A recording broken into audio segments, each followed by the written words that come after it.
Shalom, shalom. As always, going to give all praises, honor, and glory to Yahweh Bashem Yahushai. Double honors to the elders and apostles, a great millstone GMS, who do what one teach well. Young brother here, Shamash Wan Ban Yehoda, and all I did was look up Wikipedia Bible prophecy. Now, this isn't the best place to find prophecy because look how much it is. So you're going to be scrolling for a hot minute. But, I was just scrolling around, just kind of seeing what they say about certain things. And certain these things are 100% accurate about how, like Babylon captivity will end when the 7 years ended, which is roughly around about what they say. Yes, 68 years, so it's roundabout. I believe other brothers said it was like 70 and some change or something, but it's roundabout. That's how it is in prophecy. Sometimes exact, and sometimes kind of roughly circa or so when they give you these time periods in these years. All right, so now I was just kind of scrolling around, just kind of having some fun scrolling around here. So certain things are there. I just gotta look into every little thing. I'm not gonna look into every little thing, but some things that they say are correct when they go into history and things like that. But I want to hear, right? Babylon will never again be inhabited. Jeremiah 15:39, right? And what they're saying is Saddam Hussein began to reconstruct it in 1985, but was halted by the invasion of Iraq. Iraqi leaders and UN officials now plan to restore Babylon. So I have an article which this actually did happen, right? But I want to get the scripture first disprove this kind of idea, because they're trying to say that this Babylon being destroyed in Jeremiah 50 and 39 is the same as ancient Babylon, which is pretty a silly assertion. Just in all honesty, it's wrong. It's just wrong. It's not factually correct. So we're just gonna go get it. We're gonna prove it, and that's it. All right. So we're gonna go into this, right? So we got some of these here. I guess the first one, just by reading it, right? And they're not gonna understand this because they don't have the spirit, right? So Jeremiah 50:9, for lo, raise and cause to come against Babylon assembly great nations for the north country, which is Russia and its allies, right? And they shall set themselves in array against her, and from thence shall be taken, for thence she shall be taken, the arrow shall be of a mighty expert man, none shall return in vain, right? And you can just read Second Esdras, the 16th chapter, in the first couple verses, and you'll learn that the arrows are talking about ICBM nuclear missiles. Okay, that's what it's talking about. All right, and Chaldea shall be a spoil, and all that spoil her shall be satisfied, saith the Lord. Because you were glad, because you rejoice, O destroyers of mine heritage, because you grown fat as the heifer at grass and bellow as bulls, right? Which means they're proud, and I think you go into bellow as like a loud yell and stuff like that. They rejoiced over our downfall, like it says in Revelation 11 chapter. They sent gifts one to another and things like that. They were having a good old time rejoicing over our downfall. We know that Amalek was heavily involved in that stuff, man. And that stuff is that information's always been out there, man. People try to discount it. I saw one lady, I don't want to get too far into Amalek or whatever, but Amalek, more videos on Amalek is going to be coming soon, because I like talking about him, man. A lot of that information out there, it's really a lot of history. It's a lot of history involved with that. But with Amalek, man, I saw one post today where this Amalekite was trying to say that black people are silent while all this stuff is going on in Israel, and that the Jews are going to remember and stuff like that. And she was trying to quote some stuff from civil rights and stuff, but that stuff is a myth. The whole idea of this black Jewish unity, that's a myth, and that only happened with like MLK's boys. Malcolm X, he wasn't for that shit at all. He was not for it. He was exposing them left and right, man. So that's what it's talking about when you read the scriptures. The Lord set the fourth apostles last, man. We tried this whole political stuff. We tried being in politics and doing this and doing that, and it didn't work for us. So the time for politics and the time for us trying to, try to like getting good with you, man, that time is over, and it was never going to work to begin with. We should never even try that garbage. But what can you do? The people that were doing that stuff, they didn't have the spirit on them in the world. So very, very unfortunate situation that we had to deal with, but it's the curses, right? Shoot against her round about, she hath given her hand, our foundations have fallen, her walls are thrown down, for it's the vengeance of the Lord, take vengeance upon that she had done unto her, as she had done, do unto her, right? So, nuke America, that's what it's talking about. Now, when you read things like this, right, Jeremiah 50 and 32, right, we can actually go here, Jeremiah 50:31, behold, I am against thee, all thou most proud, saith the Lord God of hosts, for the day is come, the time that I will visit thee, and the most proud shall stumble and fall, and none shall rise him up, and I will kindle fire in his cities, and it shall devour all round about him. So, ICBMs, laser beams, chariots. Now, I mean, I guess we could go look into and see when exactly was Babylon left like a heap. But if you want to say Babylon, right? If you want to say Babylon, which I'm talking about ancient Babylon, when that exact city was left, as a landmass, you still have people around there, man. You still have people. You could still go there and stuff like that. But when you read in Jeremiah 50 and 39, right, therefore the wild beasts of the wild beasts of the island shall dwell there, and the owl shall dwell therein, and it shall be no more inhabited forever. And that should be dwelt in from generation to generation. Well, you still had him. He was still able to access it, and still Saddam Hussein was still able to access ancient Babylon and try to like build stuff. They have excavation sites, and if they have excavation sites, that means they probably set up camp not too far away, right? So, like, come on. It's clearly talking about a different Babylon. But to give you more stuff, if you just go into this, no, not Isaiah 23, damn it. Okay, not Isaiah 14 either. It's a 13. Alright, we could just get another one. Let's get to the point here. Besom of destruction I want, so we can just look up Besom. It's not in here. Let's see, destruction.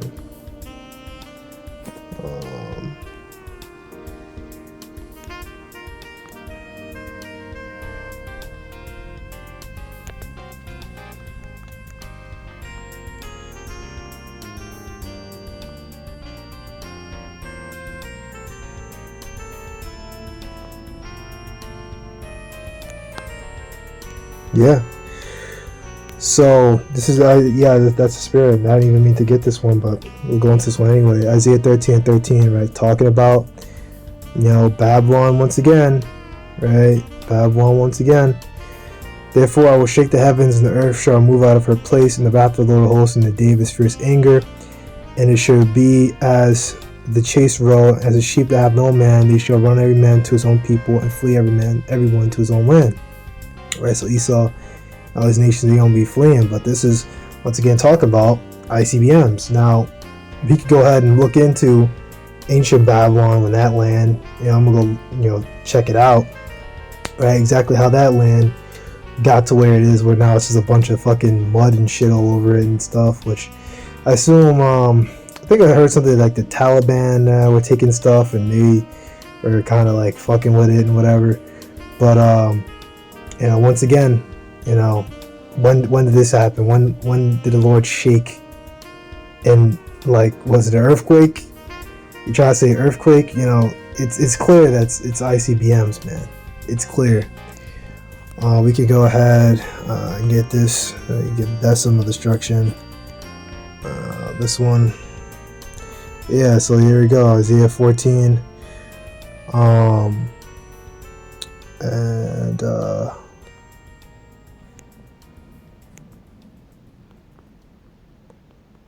And once again talking about Babylon,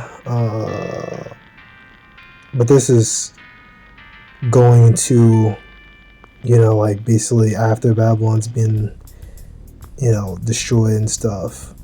So this is Isaiah 14. Isaiah 14 and 22. If I rise up against them, saith the Lord of hosts, and cut off from Babylon the name and the remnant and son and nephew, saith the Lord.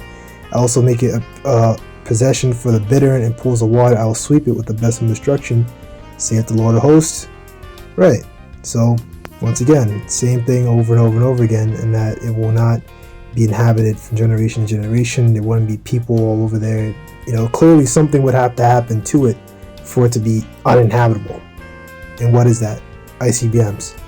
Reducing the place to an absolute desert. No one's gonna go over there. We're not gonna let no one go there. No one's going back over there to that land. That land is gonna be so messed up with so much radiation in there. That stuff takes a long time to go down and stuff. Because that stuff have half-lives and all that. There's a time period and it halves, and time period then halves again, halves again, halves again. It's the same thing with chemicals and shit.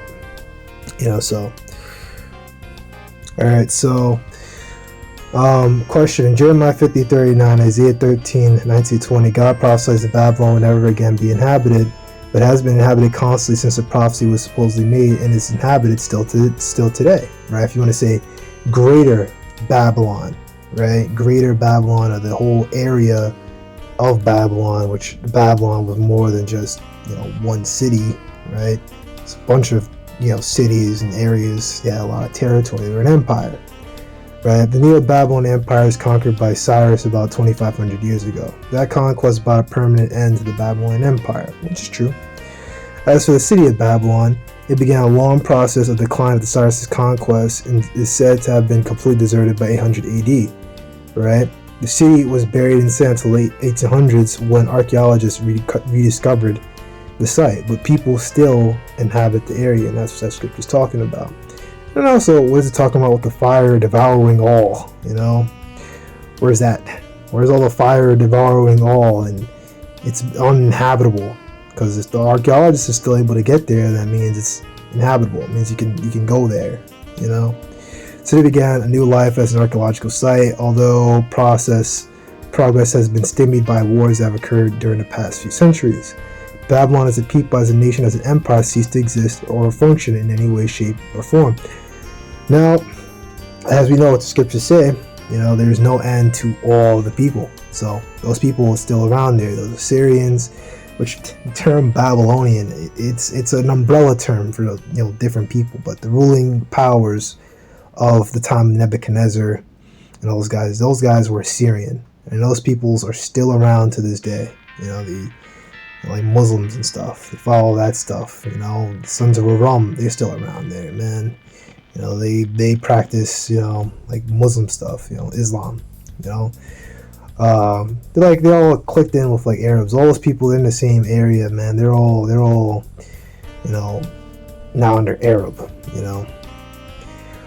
But they're still around. The people are still around, and the greater nation itself is still around. The people are still in there. But I'm not gonna go into all Iraq and who's ruling and seeing where the guys that are ruling come from. Are they actually Syrians, or are they Ishmaelites? I'm not going into all that. But they're in there, and they practice Islam.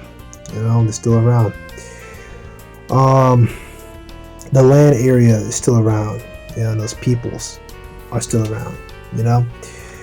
The city itself was buried in the sand for centuries. Very sad these facts lend credence to the prophecies of Jeremiah and Isaiah. And as I said before, how could it be uninhabitable? So this guy was actually correct. People still are able to get there.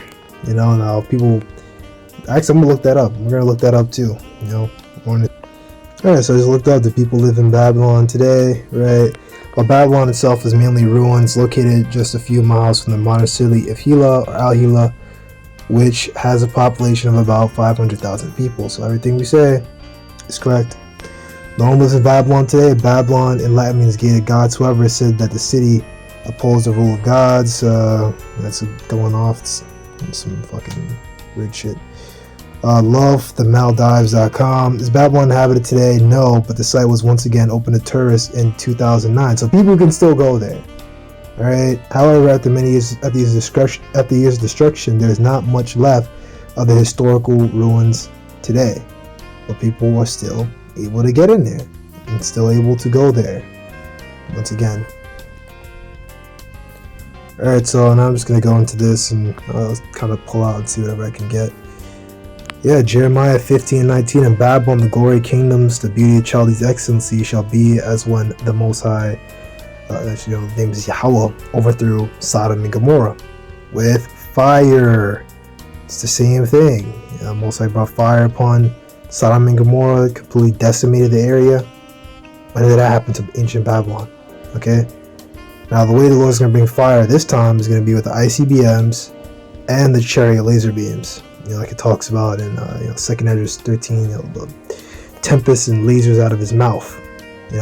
Which 2nd Esdras 13, that's more talking about when Yahushua makes his appearance in the Middle East and all the nations are afraid, but then they fight anyway. Right? Alright, so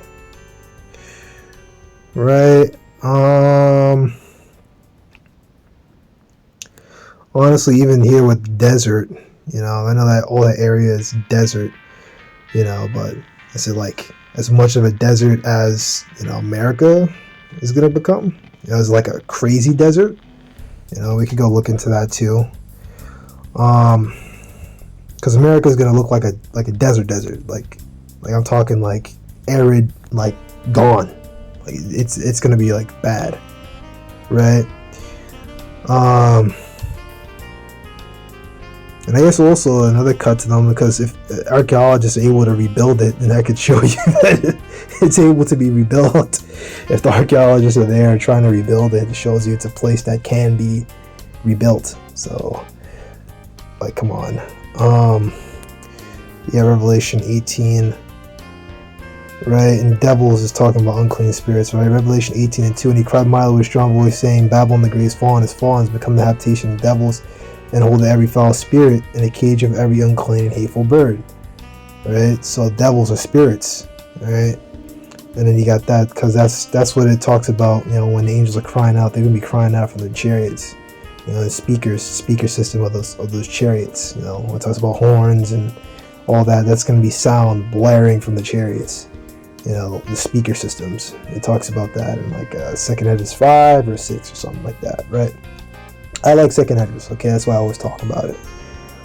So that was that, because is ancient Babylon today? Is it the habitation of unclean spirits, evil spirits? Is it really? Think about it. But America will be. Yeah, so you look it up, and like you got like trees and stuff like that. Like this isn't a super arid desert. It's not going to be to the same thing. And also, all that stuff, the land of Babylon being made a desert, that is going to happen after, the fire comes down. Then it's going to be made a desert. But when you look into it, this area was actually once, lush, propagate like valleys and stuff like that, green, lush valleys. But over time, just kind of with unuse and things like that, and it pretty much being abandoned, it kind of basically became more of a desert. Over time. And they also say stuff about like farming. I'm just gonna go pull up the article. Let's go. So this is Quora. This isn't Quora isn't exactly the best thing you can use, but this is what this guy says. Believe it or not, Babylon, Iraq wasn't always a desert. In fact, during the Persian and Assyrian empires, the entirety of Mesopotamia from Egypt to Afghanistan was a fertile crescent, which is true. It was open grassland. Yes, there was a desert in Arabia, but it wasn't like it is today. As I said, overfarming, overgrazing, no crop rotation led to desert expansion. And in the modern 20s and 30s, Oklahoma had the same problem. It was called the Dust Bowl. Modern scientists were able to rescue this landscape by tapping the nearby aquifers and regulating land usage. So, they said it will be a desert forever. So basically, they can go in there and undesertify the area that would show you that it's not the Babylon being talked about of prophecy. In ancient Babylon, they didn't have those techniques yet. When a field no longer used, it was abandoned. This happened across the Sahara. During the time of sultans and emperors, all of northern Africa was a fertile savanna. That's why nobody in ancient texts speak of the desert. We, in part, helped the desert to form. No, we didn't directly cause the desert. The loose soil already existed for millions of years. No, the Earth isn't millions of years. The Earth is roughly 2,000 years old. 12,000 years old. 12,000 years old. According to 2nd Esdras, the 14th chapter. During that time, nobody was using it though. Anyway, Babylon used crude, by today's standards, aqueduct systems to transport water from the Euphrates to the great city, and it was one of the first cities that had clean water available to every citizen, right? And all that, which you can see. So we know that Babylon was a great empire while it was ruling, or while it was around, ancient Babylon. Okay, so this is gonna be the last thing I'm gonna get, and then I'm not gonna speak too much longer from this. This is atlasobscura.com, atlasobscura.com, and it just says Babylon.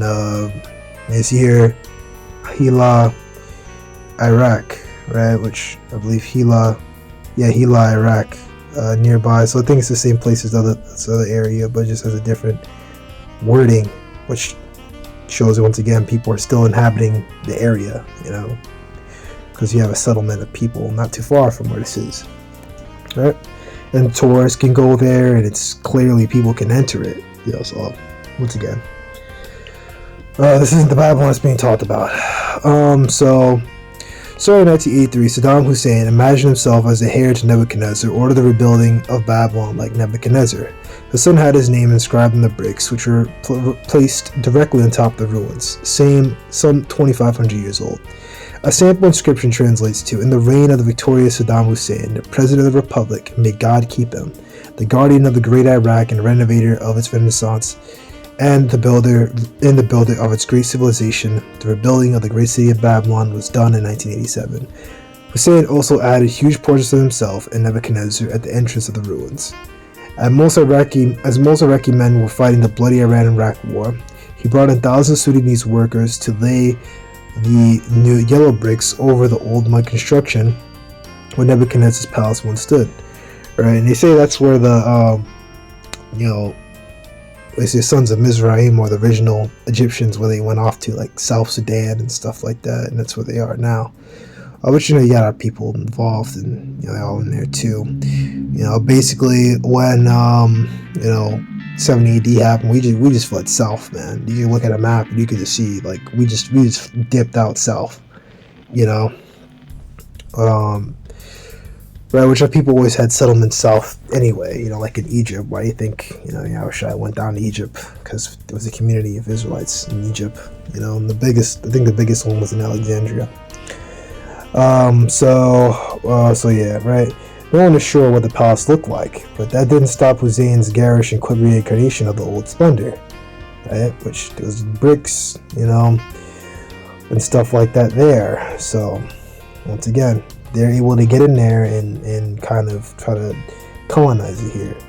At the end of the Persian Gulf War, he commissioned a palace over more Babylonian ruins in the same pyramid style as the Sumerian ziggurat, calling it Saddam Hill. The massive, gaudy structure almost completely covered the original ruins, outraging archaeologists. Hussein's plans for a cable line running over the Babylon site were halted with the 2003 invasion. Before Hussein's reconstruction, there had already been destruction from the shifts in rivers and deserts, and still more from colonial powers. Germans took the Ishtar Gate, which is now the Pergamon Museum in Berlin. It's now in the Pergamon Museum in Berlin.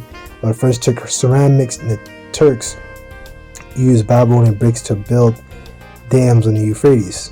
So, once again, this is not disproving the scriptures, man. You can't disprove the scriptures, Like we just talked about the other day, Isaiah 34:16. Seek out the book of the Lord, and you shall want to mate. So, you can't, sit here and try to disprove the scriptures. It's not going to work out. Right? The occupation of U.S. forces also damaged the site. They're able to occupy it. People are able to occupy the land. This is not the Babylon that's being talked about. It talked about devouring fire would leave it as a wilderness. right? And over here it's just wars. It's just wars. And it wasn't just one war, it was, over multiple wars. So what we read about in Revelation, this is just going to happen after one big, event, which is talked about in Revelation 18, just an hour. All right? All the great riches come to naught. U.S. Camp Alpha was set up on the ruins. People were able to inhabit it. They were able to inhabit it. Come on, man. Areas were leveled to create landing pads for helicopters and parking lots for vehicles. Tanks rumbled over the ancient bricks, and Polish troops dug trenches through a temple. Soul-holding artifacts and bones were scooped into sandbags. Even the military presence couldn't keep out looters who ransacked Iraq's more than 10,000 historic sites after the invasion. Exactly. But there is hope. With the end of his rule, Sagan's ego-driven reconstruction of Babylon was stopped. In 2006, UN officials and Iraqi leaders stated their intentions to restore Babylon into a cultural center. But able to do that. So, once again, if you're able to recreate it, then it's not the same Babylon it's talked about in scriptures.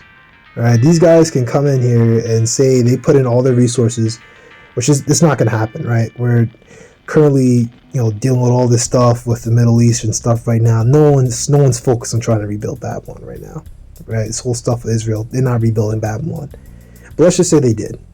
They could do that, and once again, it would do nothing.